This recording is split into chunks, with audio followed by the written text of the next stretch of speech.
boa noite a todos, todas. Primeiramente, é uma alegria muito grande receber o professor Ricardo.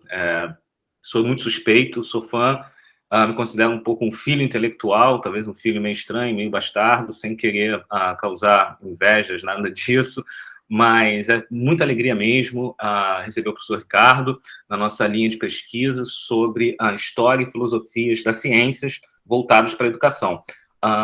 Apenas para situar um pouco também, professor Ricardo, somos da UERJ, estamos alocados no CAP e também no Instituto de Matemática e Estatística, na formação também de licenciandos especificamente. Nesse sentido, vou introduzir o professor Ricardo de maneira muito simples. Eu costumo brincar aqui, né, sempre que nós começamos as reuniões, que o Lattes mente, né, o Lattes, que é muito chato ir lá e abrir, e, de certa maneira, também a proximidade, o carinho possa fazer com que eu minta também muito, mas não tanto. O professor Ricardo, ele é formado em matemática, ele pode explicar melhor. O doutorado dele, se não me engano, em questões bem complexas sobre funções e análise funcional, mas não sei se ele ainda já queimou numa fogueira pagã, como ele costumava brincar conosco, ou se rasgou no alto do Pico da Tijuca. Ele é professor titular do Departamento de História, Ciências Técnicas e Epistemologia da UFRJ, e como eu já denunciei, de grande carinho, foi meu orientador na graduação, no mestrado, no doutorado na UFRJ. E eu acho, de certa maneira, algumas pessoas às vezes me perguntam, como é que você age dessa maneira? Eu gostaria simplesmente de contar uma história, que foi como eu primeiramente conheci o Ricardo. Eu acho que ilustra muito da personalidade, do carinho, e como me perguntam sobre o Ricardo, eu sempre digo, olha, genuinamente, eu considero o Ricardo um gênio. Ele não gosta que eu elogie muito, então ele vai me cortar rapidamente quando eu começar a elogiá-lo, mas eu, de fato, não é no sentido piegas da palavra, eu acho que é no sentido, talvez, aí, se algumas pessoas mais cultas gostariam de falar, de dizer, olha, é o gênio do romantismo, aquele que observa a ideia, apreende, e eu acho que ele tem essa sensibilidade, de fato, e nos meus primeiros encontros com ele, isso foi muito perceptível. Eu lembro que, quando eu entrei na graduação de matemática, eu rabiscava muita coisa, muitos versos, coisas ruins, e eu me sentia, de fato, perdido, olhando para um lado, olhando para o outro, e descobri que existia um poeta no departamento. E eu disse, eu quero conhecer essa pessoa, porque eu gostaria e sabia que ele publicava poesia. Eu bati na porta, talvez o Justo não se lembre disso, mas o Justo estava lá no interior junto com um rapaz, também orientando o Ricardo, que era falando de computação, filosofia, ciência da computação, não lembro muito bem o nome. E o Ricardo abriu a porta e disse, vem cá, eu te conheço? Eu disse para ele, olha, professor, não, o senhor não me conhece, mas eu escrevo umas bobagens, uns versos, e eu sei que o senhor também escreve poesia. Eu gostaria de saber como publicar poesia.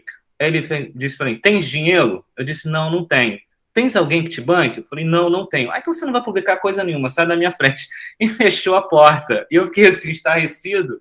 Daí eu falei, entendi, realmente eu não tenho, não vou ter como publicar, meus versos são ruins, tá tudo certo. O que acontece é que na minha caminhada muito confusa acadêmica, eu tive que imigrar por questões de família, tranquei a faculdade no meio e levei, como burrice, também não tendo dinheiro, então você vai carregando todos os seus livros, né? Eu fui para os Estados Unidos, fiquei um tempo e levei todos os livros que eu tinha, não todos, mas assim, muitos de filosofia e um pouco de matemática. Quando eu voltei para terminar minha graduação, eu estava com muita filosofia na cabeça, né? Tinha lido muita coisa e fui procurar um orientador. Meu orientador, o professor que eu trabalhava, fazia iniciação em álgebra, estava com problema de saúde, fui tentar fazer ali com o professor de análise, eu cheguei para ele e disse, professor, eu gostaria de fazer. Ele, não, você não gostaria nada. Eu tenho 3 propostas para você. Ou é a construção dos números reais por teoria dos jogos, ou é isso, ou é aquilo. Eu fiquei estarrecido, falei, mas eu gostaria. Ele falou, não, ou você faz isso, ou você não vai ser meu orientando. Eu saí dali perplexo, eu não sei quantas pessoas conhecem o Instituto de Matemática, não é muito esteticamente favorecido. Eu sentei num banco, tem uma coisa meio rebaixada, um teto, uma coisa meio ruim. Eu fiquei com aquelas 3 coisas na minha frente e pensei, caramba, o que eu vou fazer? Eu queria discutir a matemática, o que seja matemática, como ela se transforma, como essas coisas funcionam. Eu tive o estalo, o poeta. Vou lá bater na porta do poeta. E bati na porta do Ricardo, o Ricardo abriu, vem cá, te conheço? Eu falei, então, professor, eu queria uma vez publicar poesia, eu fui falar com o senhor, Você é o poeta falido. Eu disse, sou eu. Então, eu também faço a teologia, eu preciso escrever uma monografia. Aí o Ricardo olhou para mim e disse, pois é, mais um perdido nesse departamento. Vem cá, meu filho, deixa eu te salvar. E, de fato, talvez tenha sido um dos melhores abraços que eu recebi na minha vida. Ele me abraçou, me ouviu, disse, olha, você está pensando, tem alguma coisa a ver com o que eu ensino no mestrado? E ali nós começamos uma caminhada que, para mim, foi muito frutífera. Eu sei, com plena consciência, que todas as coisas que eu escrevi no HCTE eu não conseguia escrever em nenhum outro lugar e não conseguia escrever com nenhum outro orientador. Então, assim, é de um carinho, de uma estima que eu tenho para o Ricardo muito grande, não apenas pelo talento que ele tem, por essa vocação nata de fala, mas pelas ideias e por tudo isso. Então, acho, Ricardo, que se eu falar mais, eu exagerarei, já exagerei muito, então passo a palavra para você. É seu. Boa noite a todos. É uma alegria estar aqui na UERJ e estando aqui em casa. Eu fui professor da UERJ algumas vezes e já faz muito tempo, todas essas vezes. As histórias que o Jean-Philippe contou são totalmente falsas. Totalmente falsas. Nada disso ocorreu. Nenhuma dessas coisas que ele narrou ocorreram, pelo menos não estão na minha lembrança. Se não estão na minha lembrança e só envolvia a mim e a ele, é 50% ele, 50% não. Então, como eu sou o professor e a pessoa que vai falar, vale o que eu digo. Então, não, nada disso é verdade. A não ser, claro, a parte que ele diz que eu sou um gênio. Eu gostei disso, né? Gostei disso.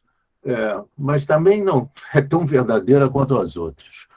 Bom, eu estava olhando ali, o Jean me chamou para falar, eu adorei, é um prazer enorme, é um prazer olhar, ver essa telinha cheia de pessoas, se bem que seria melhor vê-los ao vivo, como em breve acontecerá, eu espero. Mas são, se não todas, a maioria das pessoas queridíssimas minhas, muito obrigado por estarem aqui. E o que eu achei, quando eu falei para o João que eu ia falar basicamente o que é matemática. O que é matemática é uma pergunta que me persegue desde da tenra juventude. Eu não tenho mais tenra infância. Tenra infância é uma coisa que um adulto da idade do Jean, por exemplo, tem. Ele tem uma infância, eu não me lembro mais nada. A última coisa que eu me lembro já foi ontem, né? E assim mesmo não lembro bem. Então, da minha juventude, eu me lembro que a pergunta, o que era matemática, me perturbava, porque, por um lado, eu achava que a matemática era a objetividade em si, era você extrair de qualquer coisa que você olhasse, analisasse, de qualquer problema que você tivesse à sua frente, todas as coisas que fossem supérfluas, começando por Deus, que você jogaria fora pela janela, claro, deixando a ele a possibilidade de retornar, já que ele é onipotente, você não podia negar a ele essa possibilidade do retorno, né? E tirava todas as coisas que não fossem estruturais, e o que sobrava, a estrutura de todas as coisas que você observava, de todos os problemas que você se propunha a resolver, era a matemática. Eu achava que era isso, que era uma estrutura lógica acoplada a uma linguagem igual, era uma coisa monstruosa, que de fato é. E depois eu fui vendo, e a matemática foi se mostrando para mim, e eu me formei, ao contrário do que o Jean disse, em engenharia. Eu sou engenheiro civil. Depois é que a matemática me dominou. E ela me dominou de diversas razões, de diversas maneiras. E as razões pela qual ela se apossou de mim foi sempre a pergunta do porquê. Eu acho que o porquê é uma pergunta infantil, né? O adulto ele sai do porquê e pergunta como que as coisas funcionam, como que de alguma maneira pode haver um proveito nas coisas. A criança não, a criança pergunta porque ela quer entender realmente a vontade de entender é uma vontade infantil. E eu queria entender o que era essencial na resolução dos problemas que eu abraçava, e eu, então, fui fazer engenharia, que eu achava que engenharia lidava com os problemas. E eu não sabia, mas eu estava fazendo a formação certa. A formação certa é essa: você começa pelas coisas mais práticas e vai se abrindo para as coisas menos práticas. A engenharia, é claro que ela me ensinou muitas coisas, eu sou muito grato a ela, mas ela não me respondia como as coisas, por que das coisas serem como são. Ela me dava alguma ideia de como as coisas funcionavam, mas ela não me respondia em nada por que as coisas eram da maneira que eram. E aí eu comecei a estudar, por vontade própria, muita física, e acabei estudando um pouco de filosofia, tudo isso por vontade própria, para entender por que as coisas eram como eram. E acabei caindo, colapsando dentro da matemática. E quando eu colapsei na matemática, eu disse, está, as coisas são como são, e a matemática vai me mostrar como, vai me demonstrar como as coisas são. E eu achei que eu estava feliz. E eu estava feliz, porque estar feliz não é nada mais do que achar que está feliz. E a matemática foi me levando pelos seus caminhos. E eu percebi que os caminhos da matemática eram caminhos não só sinuosos, não só muitas vezes difíceis, e não só muitas vezes lógicos, mas eram caminhos também que percorriam toda a história humana, desde a hora em que o homem se levanta até o hoje, o agora, a pandemia, o pós-pandemia, a guerra da Ucrânia, tudo isso estava, de alguma maneira, condensado dentro da história da matemática. A matemática não respondeu os meus porquês. Ela não respondeu por que as coisas aconteciam da maneira que as coisas aconteciam. Ela não me respondeu isso, mas ela me abriu muitos leques. E eu percebi que a matemática que se apresentava para mim era muito diferente das matemáticas que eu via nas escolas que eu estudei e nas escolas que eu ensinei. As matemáticas eram outras, e eu segui por esse caminho.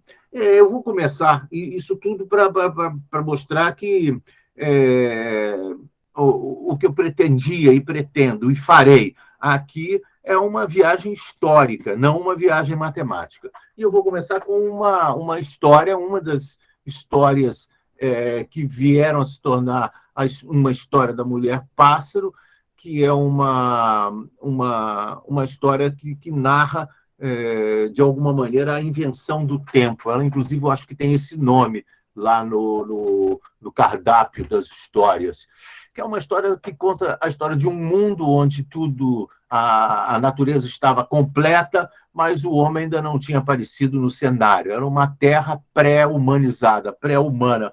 E os animais viviam. E aí, quando eu comecei a escrever as histórias, eu comecei a me perguntar como é que os animais viviam. E eu, como moro numa floresta, eu comecei a olhar os animais em volta de mim, comecei a olhar a natureza em volta de mim. E é impressionante que a natureza, ela é simples, ela é guiada por leis muito simples. As coisas nascem, crescem e morrem. Todas as coisas nascem, crescem e morrem. E a vida na floresta, a vida na mata, a vida na natureza é uma vida muito aflita. Você está sempre vivendo uma urgência. Não há diletantismo, não há ócio, há mesmo osso.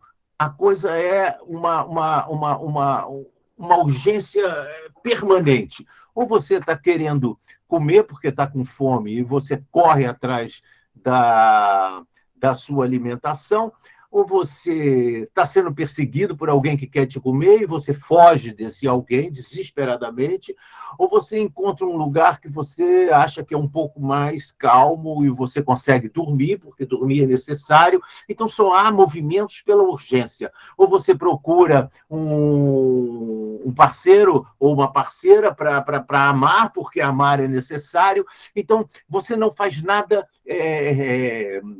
que não seja necessário, não seja urgente, que a natureza ela é constituída das urgências, apenas de urgências. Eu achei isso muito interessante, e nessa história o mundo estava vivendo a sua urgência permanente, e nesse meio surge um macaco que escala uma certa árvore, e essa árvore era muito difícil de escalar, porque o tronco dela era muito liso e escorregadio, era impossível subir. Aí ele vai para outras árvores e acaba nessa árvore do tronco escorregadio, porque macacos, como todos sabem, voam de uma árvore para outra, e ele exerceu essa função e chegou na outra árvore lá, do tronco escorregadio, e aí ele achou interessante porque ele percebeu que aquele tronco escorregadio lhe livrava da onça que estava atrás dele por alguns minutos. E quando ele olha ao redor e ele vê frutas maravilhosas, uma profusão de frutas de todas as cores e de todos os sabores, uma beleza, ele disse, olha que lugar bom esse aqui, a onça não me pega e eu posso me alimentar tranquilo. E, de repente, lá ao longe vinha vindo, pulando de árvore em árvore, uma macaquinha linda. E ele olha e diz, não pode ser, isso é Paris, na América. Uma coisa maravilhosa dessa, uma árvore com muitas frutas, impossível da onça subir, e, além do mais, com uma macaca que olha para ele, e eles se apaixonam como num filme, e ele começou a viver esse sonho, esse paraíso, e as urgências começaram a se desmilinguir, a se derreter, e as urgências começaram a acabar, porque ele não precisava mais fugir do predador, porque o predador era exatamente nenhum, porque ninguém subia aquela árvore, ele não precisava ficar à busca de alimentos permanentemente, porque os alimentos estavam ali, o amor estava ali, o sono era tranquilo e na paz, e ele começa a comer, a beber, a namorar, e a ficar ali e a gozar esse paraíso, mesmo que fosse momentâneo, que ele estava vivendo. E nesse encontro feliz, ele acaba tendo muito tempo sobrando. Ele não conhecia o tempo, e não muito menos o tempo sobrante, mas lá estava ele, sem nada para fazer. Ele já estava de barriga cheia, ele tinha acabado de namorar, ele tinha dormido, tinha acordado, ele não tinha sono, não tinha fome, não tinha necessidades maiores, ele estava ali pendurado, deitado assim num galho, feliz da vida, balançando, e pela primeira vez alguma coisa na natureza estava atoamente. Essa é a chave da invenção do humano, estar atoamente. A natureza, repentinamente, por um acaso, ou por destino, ou por Deus, como quiserem, e possibilitou uma cena uma cena de ócio absoluto. E ele, pendurado, ele começou a olhar em volta. É a primeira vez que alguém no mundo da natureza olhava em volta, não para ver se tinha uma onça atrás ou para ver se tinha uma fruta gostosa para comer, mas orava sem nenhum compromisso, olhava à toa. E ele estava olhando à toa. E o que ele via? O que ele via era a natureza que ele vivia até poucos minutos atrás. E a natureza que ele vivia até poucos minutos, ou poucas horas, ou poucos dias, tanto faz, a natureza que ele vivia era essa natureza prenhe de urgências, e urgências apenas. E ele olhava e via o bicho correndo atrás do bicho, o bicho correndo do bicho, o bicho se alimentando rapidamente enquanto era perseguido, o bicho trepando com rapidez, o bicho dormindo às escondidas, o bicho todo aflito, o bicho vivendo a urgência da vida. E ele começa a perceber que tudo ali tinha ciclos e que todas as coisas morriam, que os bichos, mesmo os predadores, acabavam morrendo, que as folhas caíam, que as árvores morriam. Ele começou a olhar e percebeu que a coisa comum, a coisa que pertencia a todas as coisas na natureza, e a única coisa que era comum a todas as coisas na natureza, era a morte. E ele se dá conta disso. E aí ele faz uma inferência lógica. Isso tudo está narrado na história. Eu estou só contando uma história que está escrita, que eu li em algum lugar. E ele faz uma inferência lógica, a primeira inferência lógica feita na natureza. E o que ele diz é o seguinte, o que ele pensa é o seguinte: se todas as coisas morrem, se a morte é permanente em todas as coisas, se a morte está em todos os lugares e em todas as horas, ela estará também em mim, porque eu faço parte de todas as coisas. Essa possibilidade daquele que observa perceber que ele é parte da coisa que ele observa é que funda o homem, o humano. O humano é fundado nessa hora, na hora em que ele diz, olha, há alguma coisa que vale para todos, que é a morte. E eu sou parte de todos, então essa morte vale para mim. Com isso, ele se funda porque ele ganha a consciência da morte. A consciência da morte é aquilo que estrutura, em todas as maneiras, o homem. Pelo menos é isso que está escrito nesse conto, que é um conto infantil. Pode ter algumas bobagens, algumas brincadeiras, porque trata-se de um conto infantil. Mas ele, ao perceber que a morte dominava a natureza e que ele era parte da natureza e que então a morte estava nele e que ele ia morrer, era fadado a esse fim, ele tão atônito fica que ele cai. Ele cai da árvore onde ele estava pendurado e parece que o rabo fica lá, ele cai já sem rabo, e ele cai de pé. E ele cai nervoso, olha para si, não se reconhece e percebe que está vestido. Então ele cai da árvore e nesse momento ele está vestido. Hoje em dia dizem até que ele já caiu com um celular à mão, mandando uma mensagem: caí da árvore, meu rabo ficou. E aí ele começa aflitamente a dar voltas em torno da árvore, e em voltas e preocupado, e dizendo, meu Deus, o que está acontecendo? Claro que, meu Deus, ele não dizia que os deuses ainda não existiam, né? Mas ele dizia, e agora? O que vai acontecer comigo? Eu vou morrer? Que coisa horrível! Eu insisto em dizer, meu Deus, mas os deuses ainda não estavam ali. E aí ele percebe que a vida não tem nenhum sentido, a não ser se ele conseguir driblar essa inexorabilidade da morte. Que o único sentido que ele pode dar a si mesmo é ser uma pessoa que construa algo, que pense algo, que escreva algo, que edifique algo que não morra, que não tenha fim. Então, o homem se torna homem quando ele se dá por mortal, ele adquire essa consciência da morte e ele, dali em diante, passa a inventar infinitos. Esse é o destino dos homens. Todas as nossas atividades, desde então, é construir, inventar e imaginar infinitos. É imaginar coisas que não terminam. Porque na hora em que você imagina uma coisa que não tem fim, você relativiza a afirmação de que a morte vale para todas as coisas, porque você acaba de inventar uma coisa que não morre, que não tem fim. Então, a invenção do infinito passa a ser o mote humano para que ele, apesar de ter a consciência da morte, possa ter uma vida, às vezes, até feliz. Esse é um preâmbulo da nossa história. E aí nós vamos adiante. Então, lá temos esse homem que se torna homem há pouco tempo e que inventa infinitos, ou pelo menos que tem como destino inventar infinitos. Quando ele olha para aquele rabo pendurado na árvore, ele percebe que o rabo balança, e como muitas coisas balançam.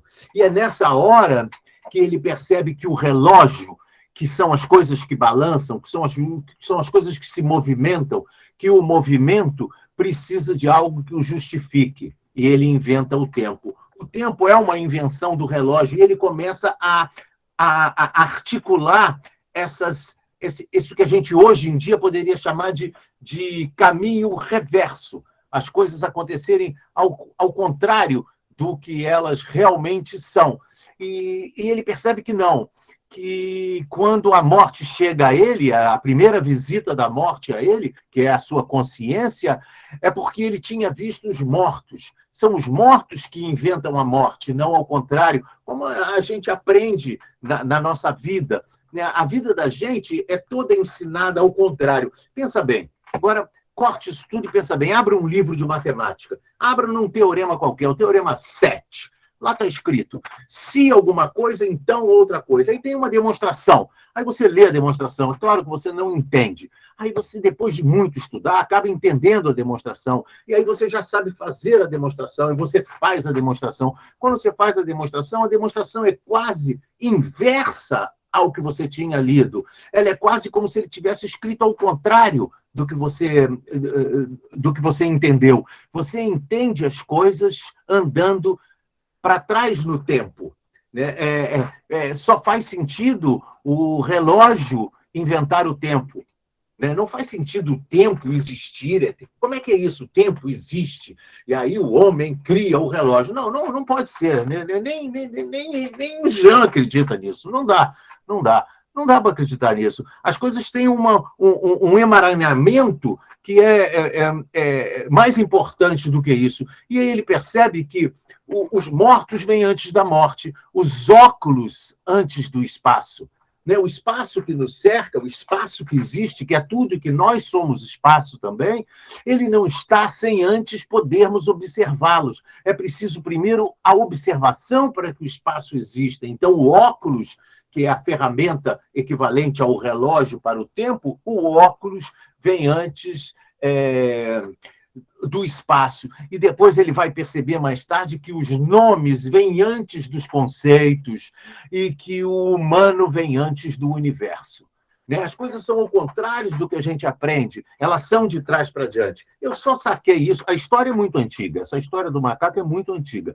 Muito depois disso, eu comecei a ler o Serres e Michel Serres. E Michel Serres tem um livro sobre a guerra. Ele tem centenas de livros. O Michel Serres, uma vez eu vi uma entrevista com ele e perguntaram para ele quem são os autores que você leu e que te influenciaram. Aí ele respondeu, claro que ele era uma besta, mais besta do que eu até. E ele disse assim, os livros que eu li, eu não leio muito não, porque eu não tenho tempo, eu tenho que escrever. Quem escreve não tem tempo de ler. Aí eu olhei para ele e disse, mas é muito petulante. É claro que ele deve ter lido muito. É muito petulante, mas aí eu comecei a me encantar por ele, porque ele falava as coisas de uma certa maneira que fazia mais sentido. É isso mesmo, se você está escrevendo, você não tem muito tempo de ler, você até cita para conseguir publicar e tudo, mas é tempo de ler mesmo, você vai ler o quê? Você vai ler aqueles autores que, de alguma maneira, justificam o seu pensamento para tornar o seu pensamento caminhável dentro da academia. Basicamente é isso que a gente faz.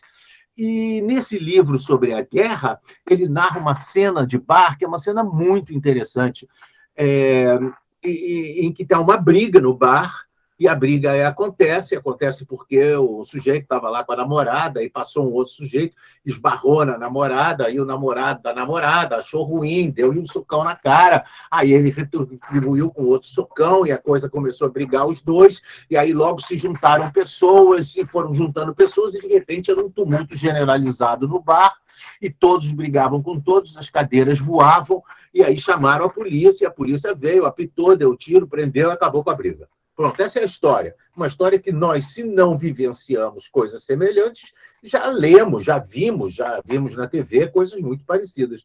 E ele chega, por isso que eu gosto dele, porque ele faz essas coisas, e ele chega e passa o filme da briga, ele filma a briga e passa o filme de trás para diante. Quando ele passa o filme de trás para diante, o que você vê é uma briga enorme e, de repente, uma pessoa sai da briga e senta numa cadeira. A outra sai da briga e senta numa cadeira. Na realidade, entre aspas, o que aconteceu foi o contrário. As pessoas estavam sentadas vendo a briga e entraram na briga. Achavam que a briga valia a pena entrar. E quando ele passa o filme de trás para diante, a briga vai se desfazendo em espetáculo. Isso é que é interessante. A pessoa sai de dentro da briga, do tumulto ali, e ela se retira dali, senta e olha a briga. Então, se narrar de trás para diante, o evento se espetaculariza. Ele vira um espetáculo. O que é um espetáculo? Um espetáculo é alguma coisa que você entende. Só tem sentido um espetáculo se você entende. A compreensão, o espetáculo, ele traz em si a compreensão. Senão ninguém vai assistir. Você não vai assistir uma coisa, você não vai entender.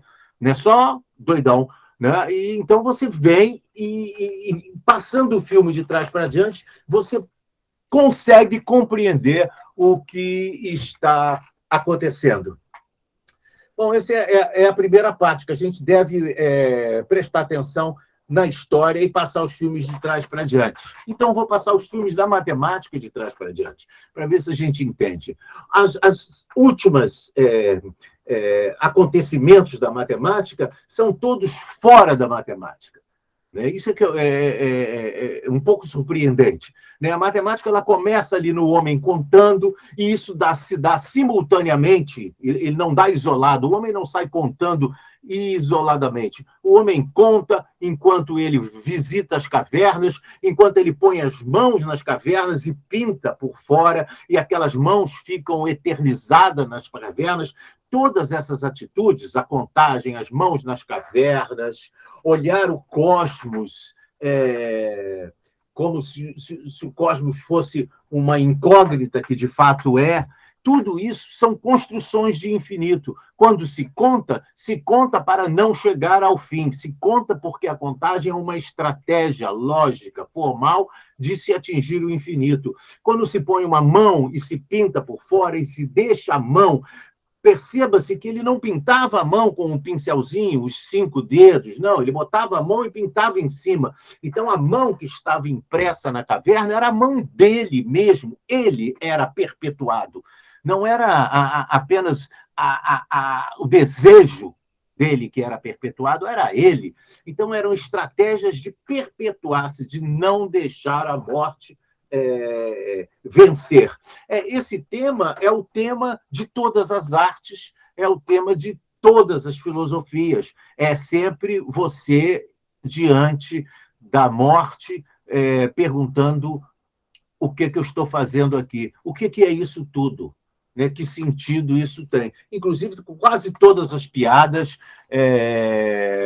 vêm disso. Então, essa é a contagem. As mãos nas cavernas e o enterro dos mortos acontecem simultaneamente. Isso, historicamente, se dá há 40, 60 mil anos atrás, né? E essas três coisas têm a ver, porque são ambas as três coisas a busca incessante do infinito. Quando você começa a enterrar os seus mortos, você pode ter para isso uma explicação higiênica, talvez, científica, da ciência atual, oficial, mas não, você começa a enterrar os seus mortos porque ali você fixa um lugar onde você pode vir e aquele morto não morre, aquele morto perpetua, ele continua ali, entende?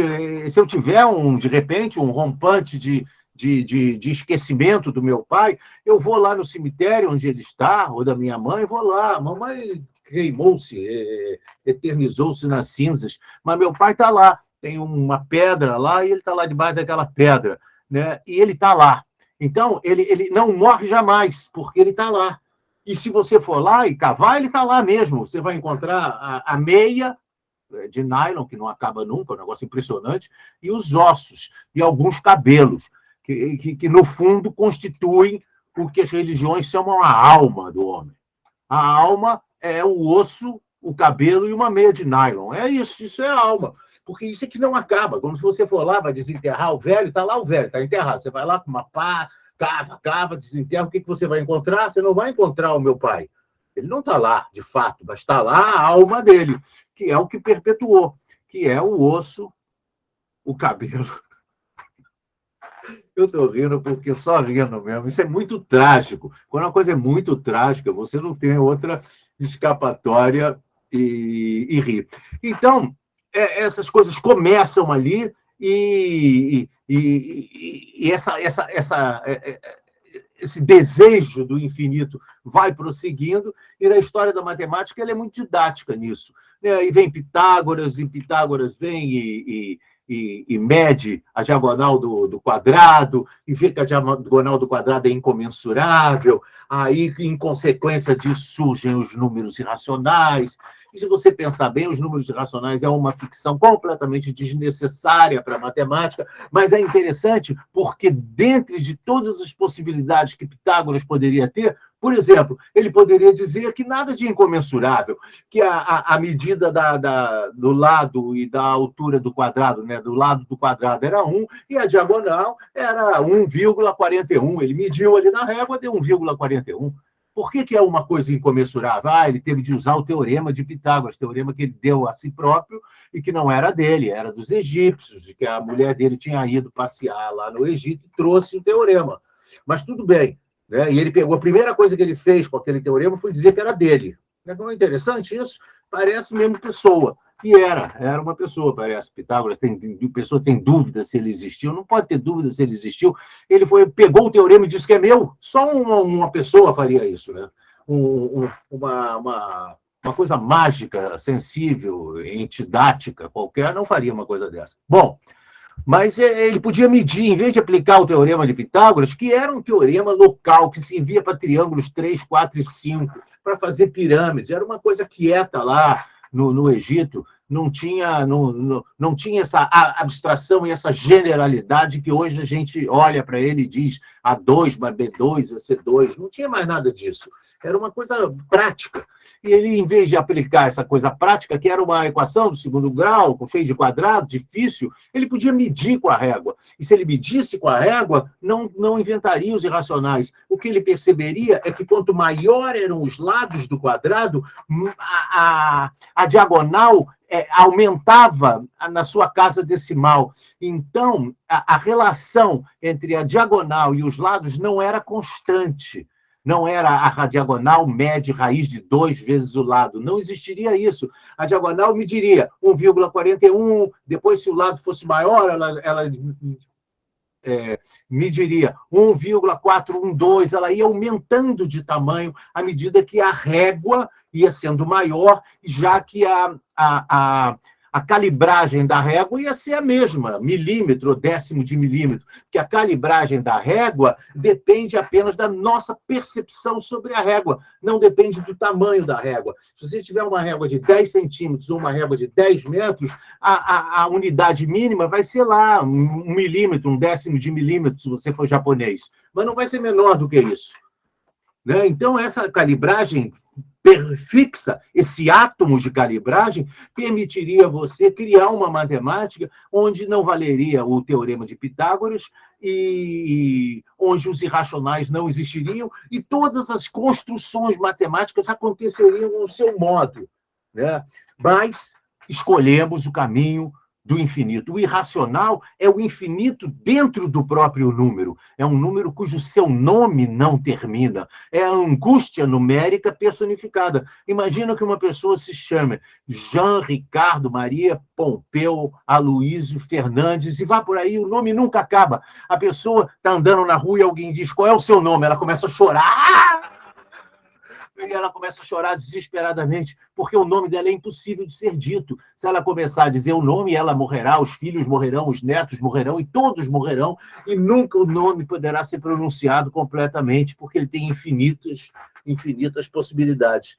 Então, a opção pela angústia vem porque a angústia traz junto dela o infinito, que de alguma maneira justifica a sua vida como imortal. E a matemática sai dali, dessa época que já andamos lá, de 40 mil anos, para outro dia, 2 mil anos atrás, e continua nessa busca incessante pelo infinito.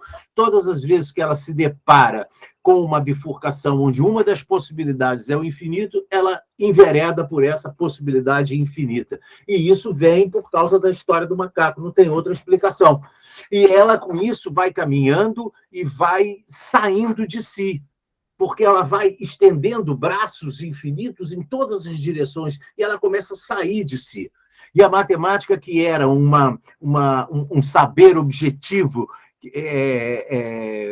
que possibilitava cálculos, e cálculos que visavam a maior economia nas construções de estruturas, nas construções das coisas, passa a ser uma busca incessante por explicações que não estão ao alcance de outros saberes.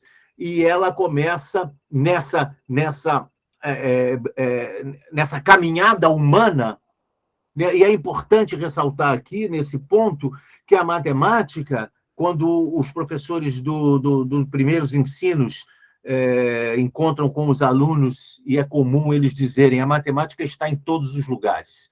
Eu escutei isso milhões de vezes, todos nós aqui escutamos isso milhões de vezes. Está em tudo. E a matemática não está em nada, em nenhum lugar. A matemática não está na janela, a matemática não está no computador, não está no mouse, não está no telefone, não está na sua namorada, não está em lugar nenhum. A matemática não está em lugar nenhum. Ela é uma articulação mental, ela está na busca do infinito, ela não sai daí, ela não está nos lugares.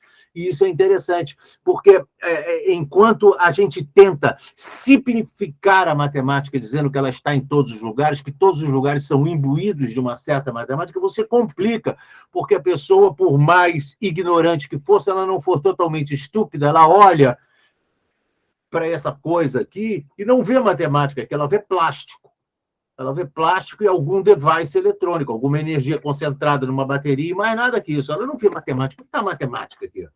Ah, mas a matemática foi necessária para projetar. Eu não sei se foi necessária, ela foi usada. Se ela foi necessária, eu não sei, o que também é uma coisa diferente.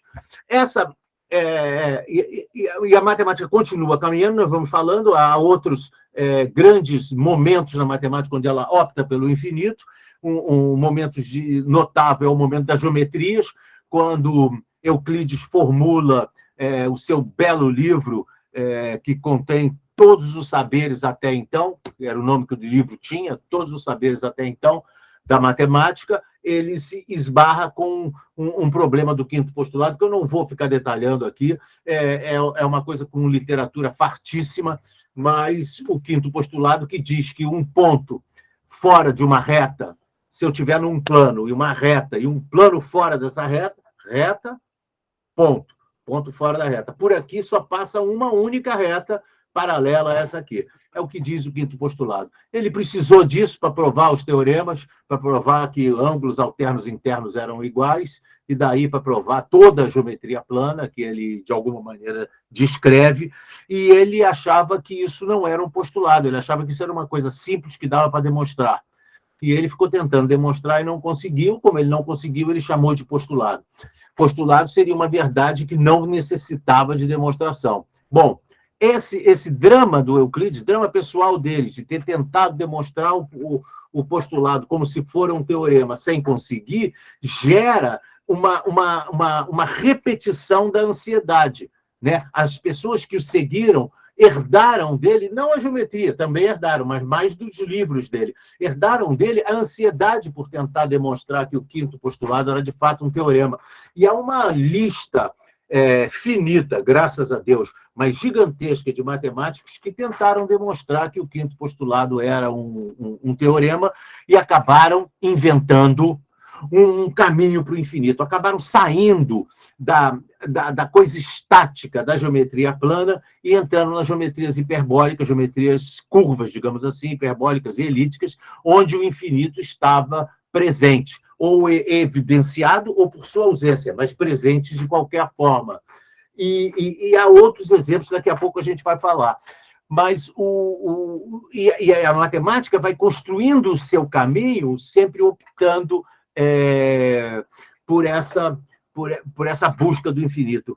Quando, no início, tínhamos o homem contando, o homem com a mão nas cavernas e o homem enterrando os seus mortos, essas três atividades humanas, que a gente hoje chama de matemática, que pode ser generalizado ou degeneralizado, acho que degeneralizado é melhor, para ciências e artes, com as mãos na caverna, e a religião com o enterro dos mortos, essas três atividades humanas passam a andar de mãos dadas eternamente.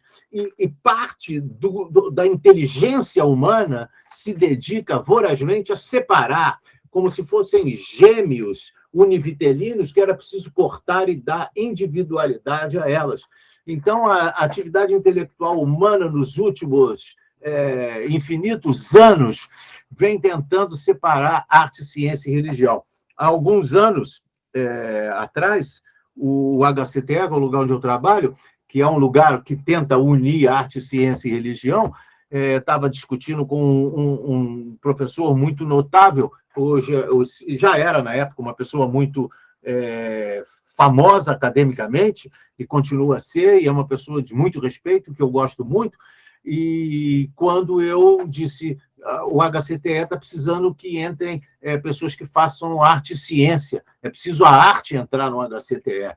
E ele começou de alguma maneira, brigar comigo enfaticamente, dizendo, e ele gritava aos berros no corredor, não posso...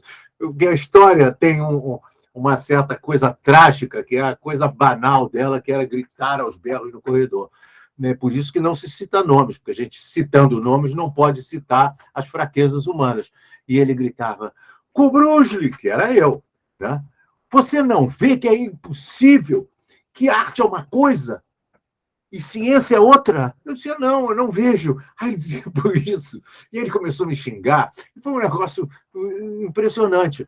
E eu passei a refletir sobre isso. Seriam coisas tão diferentes. Mas a experiência na vida sempre me mostrava que não, que eram todas as três atividades humanas mais pertinentes, arte, ciência e religião, buscas do mesmo humano aflito porque morria por um entendimento de todas as coisas. Só se tenta entender todas as coisas. Não adianta, eu posso tentar entender, eu vou tentar como funciona o mouse.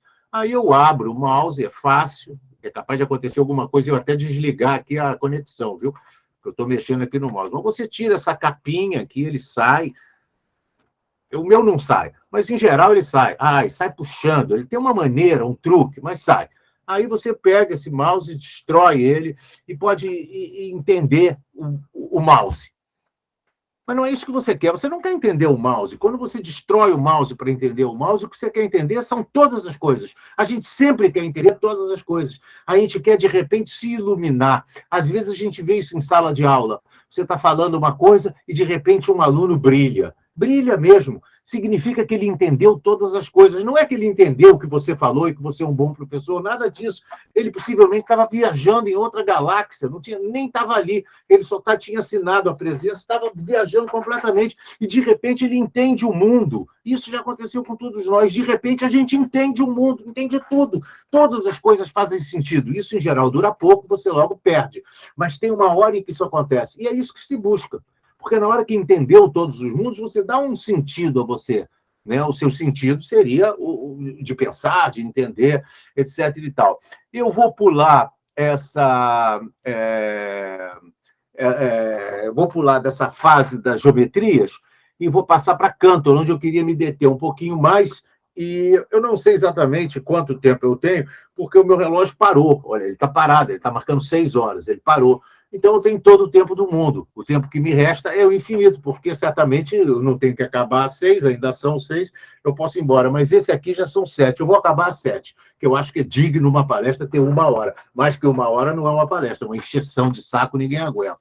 Então, eu vou falar 10 minutos de Cantor. No meados do século XIX, né, e Cantor resolvia umas equações difíceis, e ele começou a ter que lidar com o infinito, porque ele trabalhava com séries, e as séries são conjuntos de infinitas coisas. E ele começou a se preocupar com elas, e ele acabou tendo que lidar muito com o infinito, e pensar muito no infinito. E ele acaba construindo uma escada de infinitos. Ele ao investigar a coisa infinito em si, ele percebe que não é uma coisa, que o infinito é infinitas coisas. Cada infinito que você observa, cada infinito que você detecta, cada infinito que você isola no mundo, ele contém dentro dele infinitos infinitos. E ele começa a ficar maravilhado com isso, e ele define infinito. Ele diz um conjunto é infinito quando ele contém dentro de si um subconjunto próprio que também é infinito e é igual a ele. Então, observa que se ele contém um menorzinho que é igual a ele, esse menorzinho contém um menorzinho que é igual a ele. Então, de cara, ele diz que o infinito só aparece em pacotes infinitos. E ele começa a ficar muito maravilhado e começa a provar muitas coisas interessantes, acaba construindo uma escada de infinitos. Ele percebe que nem todos os infinitos são iguais, que existe uma hierarquia e uma escada de infinitos, que ele tinha certeza absoluta que chegaria a Deus. ele buscava Deus. Por que ele buscava Deus? Porque Deus era um dos infinitos que o homem busca. Os homens buscam Deus. Mesmo quando você diz, eu sou um cientista de valor, completamente agnóstico, eu não acredito nem no ateísmo, e eu isolo a questão de Deus da minha vida. Muito bem, parabéns. Tá certo. E o que você busca é Deus. A busca continua sendo essa, continua sendo do infinito. E Deus é um dos nomes do infinito. Nessas mesmas histórias da Mulher Pássaro, que eu comecei citando elas, tem uma das histórias que são os nomes de Deus. Os nomes de Deus são os nomes dos cientistas, os nomes dos artistas que buscaram transcender, que buscaram chegar além, que é o que Cantor fez com essa escada de infinitos. E é basicamente isso. A gente poderia se deter aqui de alguma maneira, mas não devo. Eu vou citar mais um participante aí dessa aventura, que é o Gödel. O Gödel era um rapaz meio tímido, meio arrogante. Os tímidos costumam ser arrogantes, não como defesa de sua timidez apenas, mas porque eles, por se acharem muito interessante, tiveram pouca experiência de sociabilidade, se tornaram tímidos. É muito comum os tímidos arrogantes, que era o caso do Gödel. O Gödel, para vocês terem uma ideia, era casado com uma bailarina e quando ela morre, ele entra num estado alterado de consciência e acha que todos querem envenená-lo e para de se alimentar e morre de inanição. É um tipo faceiro, pelo menos, no que tange a isso. E o que ele fez? Qual a importância do Gödel nessa história toda? O que ele fez foi o seguinte: no final do século XIX, com os trabalhos de Cantor e depois de Hilbert, que fez um pandan com o Cantor e dizia que o Cantor era um grande gênio e Hilbert era um grande formalizador e um grande... buscava o rigor na matemática sobre todas as instâncias e ele ia rigorosizar os trabalhos de Cantor, ia tornar a matemática o substituto, não eventual, mas o substituto perpétuo de Deus. Ou seja, não seria mais necessário Deus, porque existiríamos a matemática, inclusive com as escadas improváveis que Cantor tinha feito, que atingia Deus. Deus passava a ser o último degrau das escadas improváveis que o Cantor tinha feito. E o Gödel, diante dessa situação toda, resolve ajudar o trabalho de Hilbert, que consistia basicamente em mostrar que, para a matemática ter esse poder todo, de ir a todos os lugares e opinar sobre a verdade de todas as coisas, era preciso que ela fosse consistente e completa. Consistente no sentido de que ela não geraria afirmações contraditórias e completa no sentido de que não haveria lugar em que ela não pudesse estar.